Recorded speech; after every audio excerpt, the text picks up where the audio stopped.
पहला क्वेश्चन है, करौली रियासत ने कब अंग्रेजों से संधि कर अंग्रेजों की अधीनता स्वीकार की? तो इस सवाल का सही जवाब देगा ऑप्शन है सी, यानी 15 नवंबर 1817 में करौली रियासत है जिन्होंने सबसे पहले अंग्रेजों से संधि कर अंग्रेजों की अधीनता को स्वीकार किया था। किस रियासत ने? करौली रियासत ने 15 नवंबर 1817 में। जबकि सबसे अंत में अंग्रेजों से संधि करने वाली रियासत कौन सी थी? वो थी सिरोही रियासत, जिन्होंने सबसे अंत में अंग्रेजों की अधीनता को स्वीकार किया था। और सबसे पहले किसने स्वीकार की थी? करौली रियासत ने 15 नवंबर 1817 को। नेक्स्ट अगला दूसरा क्वेश्चन है, नाथद्वार संप्रदाय के केंद्रीय मठ की स्थापना किस स्थान पर हुई थी? तो इस सवाल का सही जवाब देगा ऑप्शन बी, यानी नाथद्वार संप्रदाय के केंद्रीय मठ की स्थापना है वो जोधपुर के महामंदिर में हुई थी, जिसकी स्थापना महाराजा मान सिंह द्वारा की गई थी। किसके द्वारा? जोधपुर के महाराजा मान सिंह के द्वारा नाथ संप्रदाय केंद्रीय मठ की स्थापना की गई थी। अगला नेक्स्ट तीसरा क्वेश्चन है, राजस्थान सरकार द्वारा प्रदेश में प्रत्येक वर्ग के लिए न्यूनतम मजदूरी में कितने रुपए की वृद्धि की गई? तो इस सवाल का सही जवाब देगा ऑप्शन सी, यानी फरवरी 2022 में राजस्थान सरकार ने प्रदेश के प्रत्येक वर्ग के लिए न्यूनतम जो मजदूरी दर हैं उसमें 7 रुपये की बढ़ोतरी की हैं। और ये दरें हैं जो 1 जुलाई 2022 से लागू होगी, यानी प्रत्येक वर्ग के 7 रुपये की वृद्धि मजदूरी में की गई हैं। और किसने की है? राजस्थान सरकार ने। अगला नेक्स्ट चौथा क्वेश्चन है, मेवाड़ प्रजामंडल की स्थापना साल 1938 में किसके द्वारा की गई थी? तो इस सवाल का सही जवाब देगा ऑप्शन ए, यानी मेवाड़ प्रजामंडल की स्थापना है जो साल 1938 में माणिक्य लाल वर्मा द्वारा की गई थी। नेक्स्ट अगला पांचवा क्वेश्चन है, राजस्थान लोक साहित्य में किस देवी देवता का गीत सबसे लंबा है? तो इस सवाल का सही जवाब देगा ऑप्शन बी, यानी जीण माता देवी का सबसे लंबा गीत है। जबकि लोक देवता रामदेव जी का सबसे लंबा गीत है। अगर देवी का पूछे तो जीण माता का, और देवता का पूछे तो रामदेव जी का सबसे लंबा गीत है। जबकि सबसे लंबी फड़ है वो देव नारायण जी की फड़ मानी जाती हैं। अगला नेक्स्ट छठा क्वेश्चन है, सारंगी किस प्रकार का एक वाद्य यंत्र है? तो इस सवाल का सही जवाब देगा ऑप्शन ए, यानी सारंगी है जो एक तत्वाद यंत्र है। और तत्वाद यंत्र वो वाद्य यंत्र होता है जो तारों के द्वारा स्वरों की उत्पत्ति करता है। जैसे सारंगी, एक तारा, रावण हत्था, ये सभी हैं जो तातवाद यंत्र हैं जिसे तारों के द्वारा स्वरों की उत्पत्ति की जाती हैं।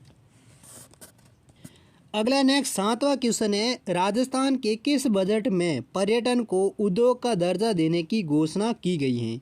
तो इस सवाल का सही जवाब देगा ऑप्शन सी, यानी राजस्थान के वर्तमान मुख्यमंत्री अशोक गहलोत द्वारा पेश किए गए राज्य बजट साल 2022-23 में पर्यटन क्षेत्र को बढ़ावा देने के लिए पर्यटन को उद्योग का दर्जा दिया गया है। किस बजट में? 22-23 बजट में। नेक्स्ट आठवां क्वेश्चन है, राजस्थान में प्रथम सूती वस्त्र मिल की स्थापना कहाँ की गई? तो इस सवाल का सही जवाब देगा ऑप्शन सी, यानी ब्यावर अजमेर में साल 1899 में राजस्थान में प्रथम सूती वस्त्र मिल की स्थापना की गई थी, जिस मिल का नाम था वस्त्र मिल कृष्ण मिल्स लिमिटेड, जो राजस्थान के ब्यावर अजमेर में स्थापित की गई थी। नेक्स्ट अगला नौवां क्वेश्चन है, राजस्थान में सर्वप्रथम दास प्रथा पर रोक लगाने वाली रियासतें कौन सी थी? तो इस सवाल का सही जवाब देगा ऑप्शन ए, यानी राजस्थान में सर्वप्रथम कोटा और बूंदी रियासतें थी जिन्होंने 1832 ईस्वी में सर्वप्रथम दास प्रथा पर रोक लगाने वाली रियासतें थी। नेक्स्ट अगला 10वां क्वेश्चन है, गणतंत्र दिवस के अवसर पर राजस्थान नागौर जिले के किसे मरणोपरांत सर्वोत्तम जीवन रक्षा पदक से सम्मानित किया गया है?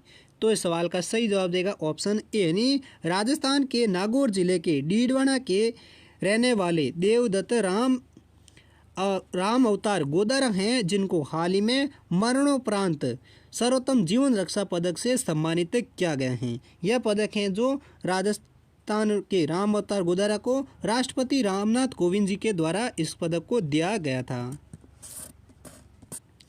अगला नेक्स्ट 11वां क्वेश्चन है, ग्रीष्म ऋतु में राजस्थान के किस जिले में सर्वाधिक आंधियां आती हैं?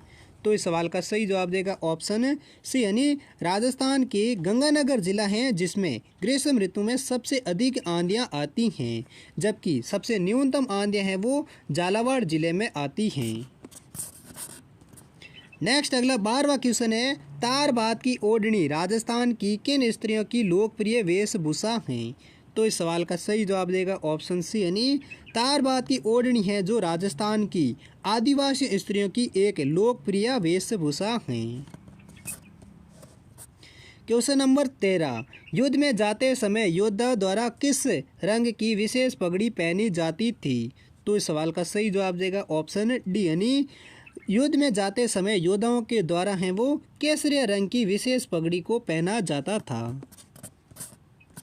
अगला नेक्स्ट 14वां क्वेश्चन है, घूमर नृत्य करते समय कौन से वाद्य यंत्रों की आवश्यकता होती है?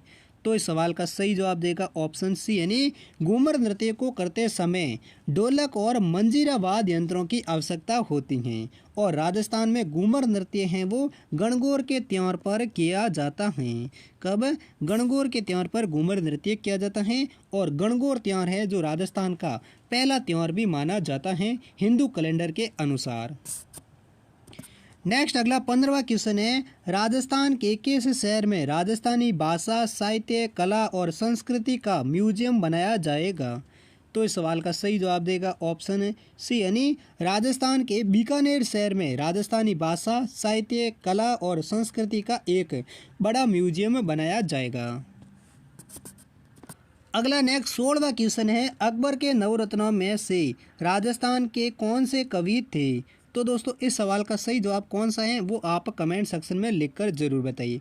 ऑप्शन है कवि कलावत, अबुल फजल, बदायूनी या इनमें से कोई नहीं। कौन सा ऑप्शन सही है वो आप कमेंट सेक्शन में लिखकर जरूर बताइए।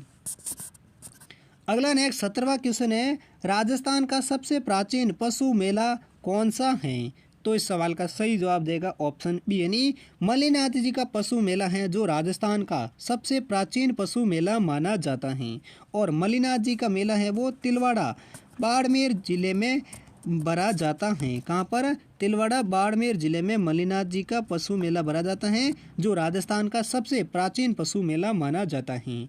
और राजस्थान के सबसे अधिक पशु मेला हैं वो नागौर जिले में भरे जाते हैं।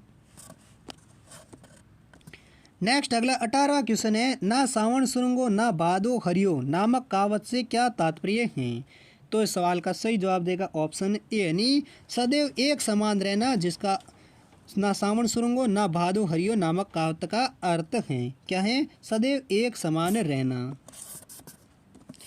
नेक्स्ट अगला 19वां क्वेश्चन है, वर्तमान में राजस्थान के लोकायुक्त किसे नियुक्त किया गया है?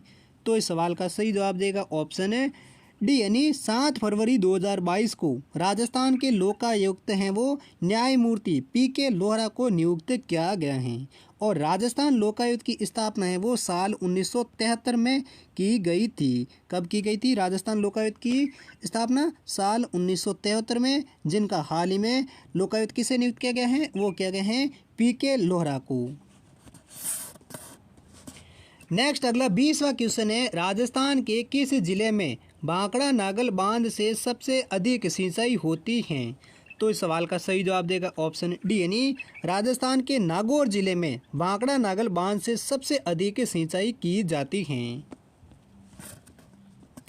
नेक्स्ट अगला 21वां क्वेश्चन है, सोम कमला अंबा सिंचाई परियोजना किस जिले में स्थित है? तो इस सवाल का सही जवाब देगा ऑप्शन ए यानी सोम कमला अंबा सिंचाई परियोजना है वो राजस्थान के डूंगरपुर जिले में स्थित है।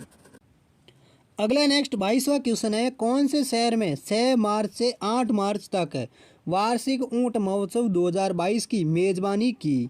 तो इस सवाल का सही जवाब देगा ऑप्शन है डी यानी राजस्थान के बीकानेर शहर में 6 मार्च से 8 मार्च तक वार्षिक ऊंट महोत्सव 2022 की मेजबानी की गई थी।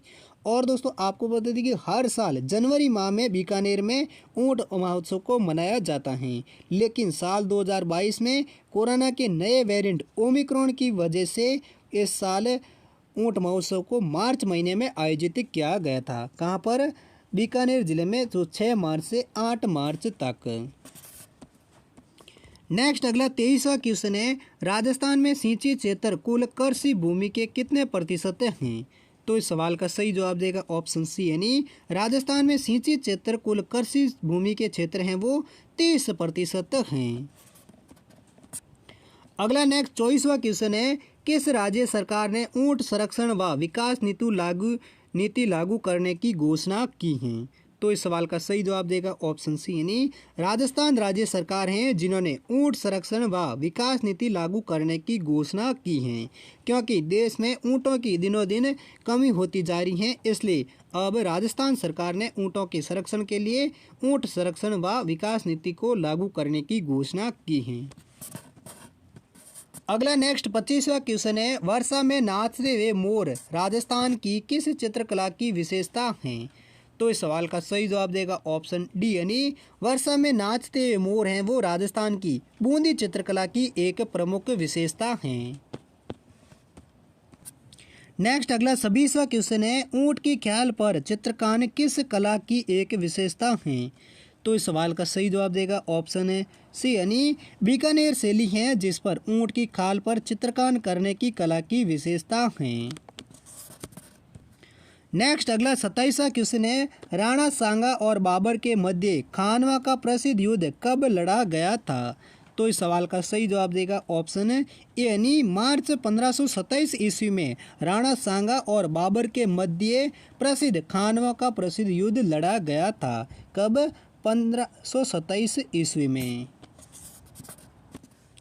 अगला 28वां क्वेश्चन है, पन्ना दाई ने अपने पुत्र का बलिदान देकर किस राजकुमार की जान बचाई? तो इस सवाल का सही जवाब देगा ऑप्शन बी, यानी पन्ना दाई ने अपने पुत्र चंदन की बलिदान देकर दासी पुत्र बनवीर से राणा सांगा के छोटे पुत्र उदय सिंह की जान बचाई थी। किसकी जान बचाई थी? पन्ना दाई ने उदय सिंह की। और पन्ना दाई के पुत्र का नाम क्या था? चंदन था, जिसने बनवीर से उदय सिंह की जान बचाई थी। नेक्स्ट अगला 29वां क्वेश्चन है, राजस्थान में मुस्लिम सत्ता के प्रचार का सर्वाधिक श्रेय किसे दिया जाता है? तो इस सवाल का सही जवाब देगा ऑप्शन बी, यानी राजस्थान में मुस्लिम सत्ता का प्रचार का सर्वाधिक श्रेय है वो अलाउद्दीन खिलजी को दिया जाता है, क्योंकि अलाउद्दीन खिलजी ने राजस्थान में सबसे अधिक मुस्लिम सत्ता का प्रचार किया था। नेक्स्ट अगला 30वां क्वेश्चन है जिसका जवाब आपको कमेंट सेक्शन में लिखकर बताना है। तो 30वां क्वेश्चन है, निम्नलिखित में से प्रताप सिंह बारठ का जन्म स्थल कौन सा है? तो ऑप्शन है नसीराबाद, शाहपुरा, खवाब या मंडलगढ़। तो इस समय से कौन सा ऑप्शन सही है जो प्रताप सिंह बारठ का जन्म स्थल है, वो आप कमेंट सेक्शन में लिखकर जरूर बताइए। और दोस्तों